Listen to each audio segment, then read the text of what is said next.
இவ்வளவு பிரம்மாண்டமாக முதல் முறையாக நாம் தமிழர் மாநாடு நடத்தியிருக்காங்க திருச்சியில, பாத்தீங்களா? அது மாநாடு கிடையாது, அது வேட்பாளர் அறிவிப்பு தான். கூட்டம் மாநாடு மாதிரியே நடத்தியிருக்காங்க. மாநாடுன்றது மக்கள் கூட்டத்தை பார்த்தோன்னே இது பண்ணீங்க. மாடுகளுக்கு நடத்துனது மாநாடு, மரங்களுக்கு நடத்துனது மாநாடு, புரியுதா? இவரா போய் மரத்தை கண்டுபிடிச்சாரு. மரம் அங்கேதான் இருக்கும், வராது இவரை தேடி. தண்ணிக்கு மாநாடு, தவக்கலைக்கு மாநாடு, இதெல்லாம் தனித்தனியாக போட்டு. இப்போ என்னன்னா,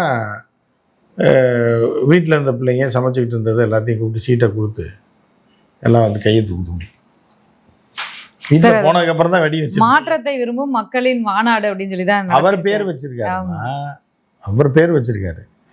இந்த பிள்ளைங்களை எதுக்காக இறக்கி விடுறாரு அப்படின்னு 117 சம உரிமை ஆண்களுக்கும் பெண்களுக்கும் கொடுத்து வேட்பாளர்களா நிறுத்தியிருக்காரு. பாராட்டணும் நீங்க.